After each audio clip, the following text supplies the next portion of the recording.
살아계신 하나님 아버지, 감사와 찬송과 영광을 올려드립니다. 아멘. 오늘도 저희들에게 생명을 허락하시고 새날을 주시고 저희들의 발걸음을 아버지의 집으로, 주님의 몸된 교회로 은혜의 보좌 앞으로 옮겨주시니 하나님 감사합니다. 아멘. 이 자리에 나와 하나님께 찬양을 드리며 기도를 드리며 생명의 말씀을 전하고 듣게 하시니 아버지 감사합니다. 아멘. 이 시간 하나님의 말씀을 들을 때에 저희의 눈이 열리고 귀가 열리고 입술이 열리고 마음이 열려서 하나님의 말씀을 바로 보고 바로 듣고 바로 받는 시간 되도록 성령 하나님이 시간을 주장하여 주옵소서. 아멘. 예수 그리스도 이름으로 축복하며 기도 올리옵나이다. 아멘. 아멘. 시편 46편 고라자손의 시라고 되어 있고 인도자를 따라 알라못에 맞춘 노래라 이렇게 성경에 기록이 되어 있을 텐데, 알라못은 어떤 의미인지 정확히 알 수는 없다 그래요. 그런데 몇 가지 주장하는 근거들이 있는데 그 중에서도 가장 타당하게 지지를 받고 있는 것이 여성 합창단의 뜻이 아니겠느냐, 알라못이라는 게 라는 그 설이 있고, 또 하나는 악기 중에 하나일 것이다 라는 그 얘기가 있습니다. 알라못에 맞췄다. 그래서 이것이 악기를 뜻하는 것 또는 여성 합창단을 뜻하는 것일 것이다. 이 두 가지의 해석이 가장 큰 지지를 받고 있다. 자, 이 46편은 내용상 히스기야의 통치 당시에 앞에서도 있었습니다마는 그 남유다가 아수르 왕 사네립의 침략을 당한 사건, 열왕기하 19장에 나오는 그 사건을 배경으로 하고 있다라고 해석을 합니다. 그래서 이스라엘의 전 역사를 통해서 하나님께서는 이스라엘의 방패가 되셨고 피난처가 되셨음을 시인이 지금 노래하고 있다. 그러니까 당시에 사네립이 1차 침략했을 때는 히스기야 왕이 정신 못 차리고 성전 기구를 포함해서 돈을 줬단 말이에요. 조공을 바쳤었고, 2차 때는 이제 정신을 차려서 하나님을 의지하고 사네립이 그 랍사게를 시켜가지고 온갖 하나님을 욕하고 이스라엘 백성들을 회유하고 히스기야 왕을 욕보이고 마지막에 편지를 항복하라는 편지를 쓰게 해서 전했는데, 이 히스기야 왕은 백성들에게 너네 1절 조용히 해라, 아무 말도 하지 말고, 그리고 그 편지를 가지고 성전에 와서 제단 앞에 편지를 놓고 하나님 이거 보십시오. 저것들이 지금 이렇게 지금 하나님의 이름을 또 우리 이스라엘을 욕보이고 있습니다. 이렇게 기도를 했고, 결국은 하나님께서 그 기도를 들으시고 하룻밤 사이에 18만 5천 명을 천사를 보내서 죽이시죠. 그랬던 사건을 배경으로 하고 있다. 그래서 지금 여기도 나오지만은 피난처, 지금 주제가 하나님은 우리의 피난처시다 라는 그 주제인데, 이스라엘의 전 역사를 통해서 하나님께서 때마다 시마다 방패가 되어주셨고 피난처가 되어주셨음을 시인이 지금 노래하고 있는 겁니다. 그게 46편이다. 그래서 1절부터 3절까지는 환난 중에 도우시는 우리의 피난처가 되시는 하나님에 대해서 이야기를 하고 있고, 4절부터 7절까지는 그 우리의 피난처가 되시는 하나님은 거룩한 성에 거하신다. 성전에 계시는 분이다. 그러니까 어떤 의미에서는 교회가 피난처라는 얘기죠. 오늘날로 말하면 교회가 피난처예요. 그래서 제가 지난번에 한번 설교할 때도 말씀드렸습니다만은 명동성당이 우리나라에서 약간 수배당한 사람들이 가서 숨으면 함부로 들어가서 공권력이 들어가서 경찰이 들어가서 이렇게 잡아내지를 못하는 그러한 지역이었잖아요. 그게 이제 명동성당이었잖아요. 그러니까 그런 의미로 봐서 교회가 피난처다. 거룩한 성에 거하시는 피난처 되시는 하나님. 그리고 8절부터 마지막 11절까지는 전쟁도 쉬게 하시고 그치게 하시는 하나님, 그런 의미에서 피난처가 되신다. 자, 이렇게 노래하고 있는데 한 절씩 보도록 하겠습니다. 하나님은 우리의 피난처시요 힘이시니 환난 중에 만날 큰 도움이시라. 요 46편의 말씀을 가지고 이제 노래도 곡조를 붙여서 하나님은 우리의 피난처가 되시며 환난 중에 우리의 힘과 도움이시라. 이런 찬양이 있어요. CCM 복음성가 가사도 그대로 이 46편에 있는 그 내용을 가지고 이제 노래를 했는데, 하나님이 우리의 피난처가 되신다. 그리고 힘이 되시고 환난 중에 만날 도움이시다. 아멘. 아주 정확하게 말씀을 하고 있습니다. 우리 인생 가운데 우리의 힘 되시고 환난 중에 우리에게 도움을 주시는 분은 하나님이시고, 아멘. 우리가 피할 곳은 하나님뿐이 없다. 아멘. 그러니까 우리 인생을 살다 보면 사람에게 피할 때가 있고 또는 재물이 우리의 피난처가 될 거라고 생각하는 사람들이 많이 있는데, 그렇지 않다는 것은 삶을 살다 보면 경험을 하고 알게 되잖아요. 그러니까 진정한 피난처는 하나님이심을 지금 시편의 기자는 노래를 하고 있습니다. 2절 봅니다. 그러므로 땅이 변하든지 산이 흔들려 바닷 가운데 빠지든지. 3절까지 봅니다. 바닷물이 솟아나고 뛰놀든지 그것이 넘침으로 산이 흔들릴지라도 우리는 두려워하지 아니할 것이다. 자, 땅이 변하고 산이 흔들려 바닷 가운데 빠지고 바닷물이 솟아나고 뛰놀든지, 뭐 태풍이 일어나든지 지진이 일어나든지 쓰나미가 오든지, 인생 가운데 이런 것과 비슷한 풍파, 파도, 환난, 어려움, 이런 것들을 만나더라도 두려워하지 않을 수 있는 이유는 바로 하나님이 나의 피난처가 되시기 때문에 그렇다라고 시인은 고백하고 있어요. 그러니까 하나님을 피난처로, 하나님을 방패로 삼는, 하나님만 의지하는 사람은 인생 중에 만나는 그러한 어려움들 가운데에서도 두려워하지 않을 수 있다는 거죠. 복음서에 보면 예수님께서 제자들은 파도가 좀 크게 이니까 배가 부서질 것 같고 배가 침몰할 것 같은 상황에서도 예수님은 평안하셨단 말이에요. 그러실 수밖에 없는 게 우주 만물의 주관자이시고 주인이시기 때문에. 그러자 예수님께서 파도를 잠잠케 하셨죠. 그거를 생각나게 하는 말씀입니다. 그러니 그 하나님, 그 예수 그리스도를 나의 주인으로 모신 사람들은 두려울 거 없다는 거죠. 인생을 살면서 가장 행복하다고 할 수 있다라는 게, 돈이 많을 때 돈 많은 사람도 두려움을 갖습니다. 걱정, 근심이 많습니다. 그런데 평안이 있는 사람, 진짜 그 마음에 평강이 있고 평화가 임한 사람은 세상에 두려울 게 없다. 오죽하면 그런 소리 하잖아요. 속 편한 사람, 속 편한 사람이 가장 부럽다, 이런 말 한단 말이에요. 근데 그 평강이 어디서 오느냐? 바로 위로부터 오는 평강. 하나님이 나에게, 내 인생에 방패가 되시고 피난처가 되신다. 이 관계를 맺고 있는 사람은 바로 두려움이 없다는 거예요. 4절 봅니다. 한 시내가 있어 나뉘어 흘러 하나님의 성 곧 지존하신 이의 성소를 기쁘게 하도다 라고 말씀합니다.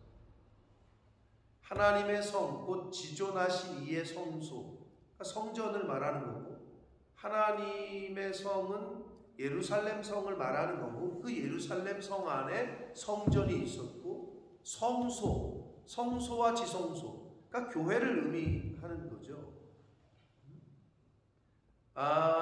에스겔서의 말씀에 보면 이 성전에서, 성전 제단에서부터 물이 흘러가잖아요. 복음서에 나오는 생수의 강물이 있잖아요. 그러니까 성경에 나오는 그 생수의 강, 물은 생명이라고 얘기했는데, 일반적인 물은 우리의 육신을 살리지만 이 제단에서 흘러가는 생수의 강은, 그 물은 바로 우리의 영혼을 살린다. 이스라엘, 박 권사님, 김 집사님 못 가셨다 그랬나? 이스라엘에 가면, 이스라엘이 진짜 사막이거든요, 거의. 근데 그 키부츠라는 그 농장, 단체 생활하는 농장을 벤구리온, 이스라엘 예루살렘 공항이 벤구리온 에어포트거든요. 벤구리온이 누구냐? 초대 총리예요. 그분이 키부츠를 처음 만든 그 분인데, 거기 가보면은 이제 벤구리온이 살던 집, 그 총리가 살던, 실제로 살던 그 집이나 이런 게 나오고 굉장히 검소하게 사셨다 그랬는데, 그 농장을 어디다 만들었냐 하면은 사막에다 만드는 거야. 그럼 어디서 물이 나오냐 이거야. 물이 있어야 돼. 근데 하나님은 젖과 꿀이 흐르는 땅이라고 했잖아요. 그 가나안 땅이. 아, 젖과 꿀은 그냥 광야고 사막인데? 그런데 이 벤구리온 박사가 어떻게 했느냐? 말 그대로 땅을 뚫은 거죠. 근데 땅을 계속 파니까 지하수가, 그 땅속, 우리의 눈에 보이지 않는 땅 밑에 흐르는 물이 어마어마하다는 거예요. 그래서 그거를 뚫어서, 관정을 뚫어가지고 끌어올려서 마을을 만들었다. 그게 이제 키부츠가 된 건데, 우리 눈에 보이는 물도 있고 눈에 보이지 않는 물이 있다. 그게 나할이라는 건데, 히브리어로 하나님의 제단에서 흘러가는 생수의 강물이 있단 말이에요. 그러니까 여기서부터 흐르는 그 강물이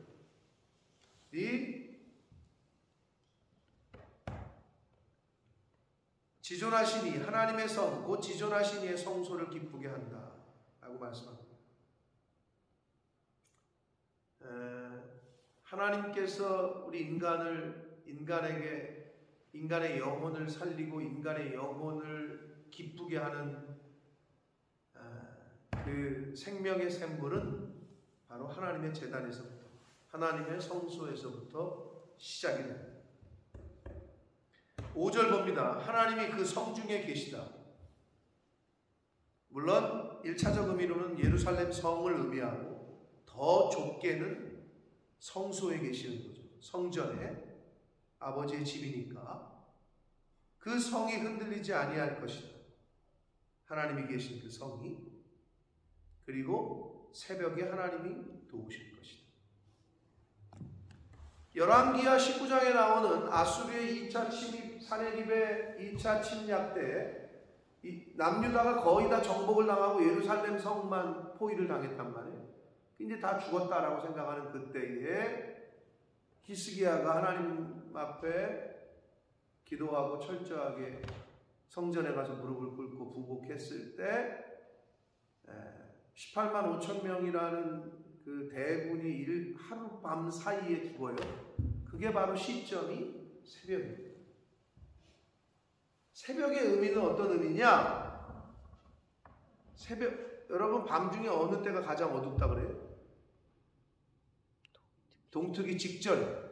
새벽의 의미는요, 밤의 끝자락이에요. 어두움의 끝자락. 이제 어두움의 마지막. 그리고 이제 동이 트면서, 해가 뜨면서 새벽이 오는 거죠. 그러니까 그러니까 햇빛이 생명이라면 햇빛이 시작되는 그 첫 시간, 그게 새벽이란 말이에요. 그러니까 새벽에 하나님이 도우신다라고 지금 우리가 늘, 그래서 새벽 예배 강조할 때 이 성경 구절을 많이 인용하는데, 시편 46편 5절,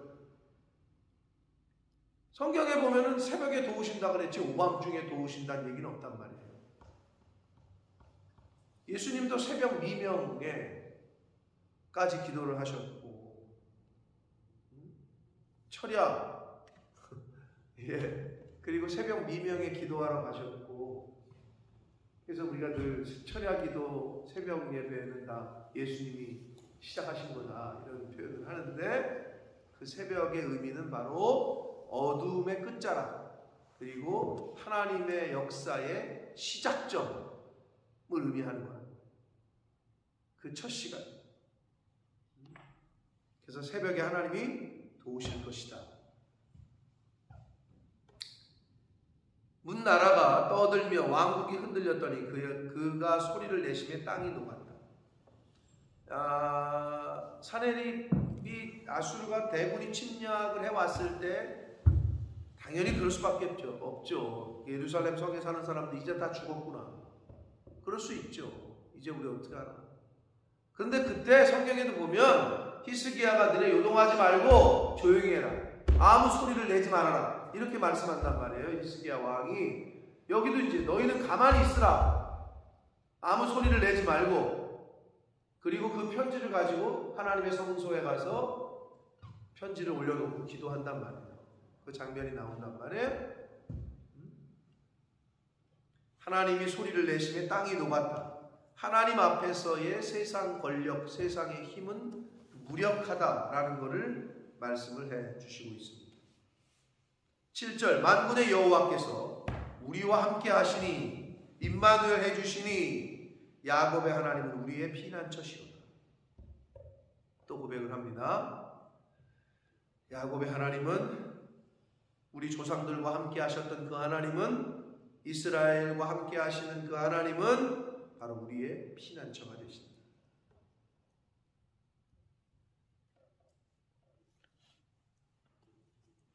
하나님이 피난처가 되시려면 어떻게 해야 돼요? 하나님 곁에 꽉 붙어 있어야 돼요. 하나님과 함께 할 때. 그때 우리의 피난처가 되십니다. 자기보다 힘센 형들을 만났을 때 이길 수가 없잖아. 근데 아버지가 딱 와. 지나가. 그럼 아버지 바지가랑이를 붙잡고 딱 옆에 쓴다. 그러면 그때서야 큰 소리를 쳐. 왜? 아버지가 옆에 있으니까. 비슷한 거예요. 하나님이 함께 하실 때 진정한 힘이 되어지고 피난처가 되신다. 8절 봅니다. 와서 여호와의 행적을 볼지어다. 아수르의 군대를 하룻밤 사이에 초토화시킨 18만 5천 명을 죽이신 그 사건을 의미하고 와서 여호와의 행적을 봐라. 너네 눈으로. 인간이 할 수 없는 일이 벌어졌던 거죠. 그가 땅을 황무지로 만드셨다. 비유적인 표현입니다. 하나님이 말씀하시면 땅이 녹는다. 땅이 황무지가 된다. 18만 5천 명의 대군이 하룻밤 사이에 죽임을 당한다. 9절 그가 땅 끝까지 전쟁을 쉬게 하시며 활을 꽂고 창을 끄르며 수레를 불사른다. 활과 창과 수레는 마차는 전쟁에 쓰이는 도구들이죠. 그거를 다 멈추게 하겠다는 거죠. 그러실 수 있는 분이 하나님이라는 거예요. 그러니까 그 하나님을 의지하라는 거죠. 시편의 기자는 그렇게 말씀을 합니다. 전쟁을 쉬게 하시는 분입니다. 10절 이르시기를 하나님이 말씀하시기를 너희는 가만히 있어. 내가 하나님 됨을 알아라. 하나님의 역사를 보고 너희는 그냥 가만히 서서 하나님이 이런 분이시구나. 하나님이 함께 하시니 두려울 게 없구나. 하나님 됨을 알라는 거죠. 너희는 가만히 있어. 내가 하나님 됨을 알지어다. 내가 문 나라와 나라 중에서 높임을 받을 것이다. 내가 세계 중에서 높임을 받을 것이다 라고 하셨다는 거예요. 하나님께서 말씀하시고 여러분 가만히 계실 때 가만히 계셔야 됩니다. 설레발을 치면 산통을 다 깬답니다. 성도의 인내는 믿음이 있는 사람이 인내할 수 있다고 그랬어요. 기다릴 줄 알아야 돼요. 하나님의 때를. 근데 그 기다린다는 게 너무 어렵죠. 쉽지가 않아요. 말 그대로 믿음이 있어야 기다릴 수 있다. 11절 만군의 여호와께서 우리와 함께 하시니 여기 또 나오죠. 7절하고 똑같은 말씀이 반복됩니다. 만군의 여호와께서 우리와 함께 하시니. 그러니까 임마누엘의 은혜가 있어야 됩니다. 야곱의 하나님은 우리의 피난처시다. 임마누엘, 하나님이 우리와 함께 하신다.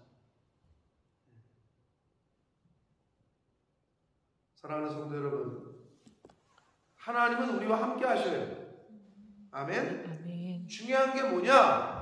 내가 함께 안 하려고 하니까 문제예요. 하나님은 항상 그 자리에 계셔.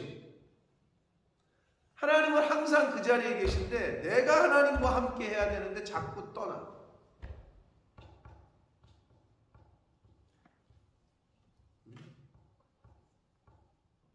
항상 집에 아내가 있어. 근데 자꾸 집을 나가려고 해. 하나님은 항상 교회에 계셔. 아버지 집에. 근데 자꾸 교회를 떠나려고 해. 오지를 않아. 그러니까 세상에서 풍파를 만나는 거예요. 집으로 와야 되는데 하나님이 계신 곳으로, 아버지가 계신 곳으로 와야 되는데 하나님은 우리와 함께 하셔요. 항상. 언제나. 그런데 내가 자꾸 거부를 하고 내가 떠나. 그러니 낭패를 당하는 거죠. 아까 우리가 찬양을 했는데 예수가 함께 하시니 시험이 오나 보고 오늘 이 말씀이거든요. 하나님이 함께 하시면 두려울 것이 없다 라고 시편의 기자는 고백하고 있습니다. 바라기는 오늘 하루 하나님은 여러분과 함께 하십니다. 아멘. 내가 그 하나님을 붙잡을 거냐 아니면 내가 자꾸 도망칠 거냐 이거에 따라서 오늘 하루의 삶의 질이 바뀐다. 불안 가운데 살 거냐 평안 가운데 기쁨과 감사함으로 하루를 살 거냐 이게 바뀐다. 예수가 함께 하시니 시험이 오나 보고 이거를 체험하시는 오늘 한 날이 되시길 축복합니다. 아멘. 다시 한번 말씀드립니다. 하나님은 우리와 함께 하십니다. 내가 그 하나님을 붙잡을 것이냐 말 것이냐. 하나님이 나를 붙잡은 손을 내가 놓을 거냐 아니면 나도 꽉 붙잡을 거냐. 오늘 시편 기자의 고백처럼 하나님이 나의 피난처가 되어 주실 때 우리는 그 어떤 두려움도 갖지 않게 될 줄 믿습니다. 아멘. 하나님이 나의 피난처 되시고 나의 산성이 되어 주시고 나의 힘이 되어 주십니다.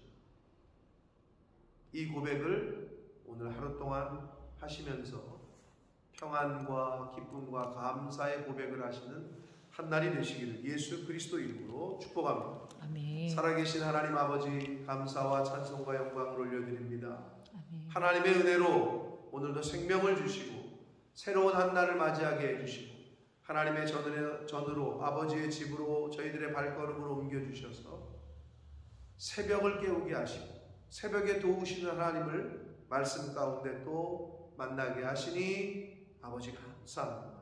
아멘. 아버지 하나님 이 하루에 하루하루 새날에 주시는 말씀을 듣고 그 말씀으로 우리의 영의 양식을 삼고 이 제단에서 흘러가는 생수의 강물을 받아 마심으로 하루하루의 삶이 평안과 기쁨과 감사가 넘치는 삶이 되게 하여 주옵소서. 아멘. 불안과 걱정과 근심과 염려와 불평과 불만과 이러한 인생, 이러한 하루를 살지 않게 해주시고 하나님이 나와 함께 하시니 내가 두려울 것이 없다. 하나님이 나와 함께 하시니 걱정 근심이 없고 시험이 오나 겁없고 아버지 그러한 하루하루를 살아가는 하나님의 자녀들 저희들 모두가 되도록 성령 하나님 임마누엘로 함께하여 주옵소서. 아멘. 예수 그리스도 이름으로 축복하며 기도 올리옵나이다. 아멘. 아멘.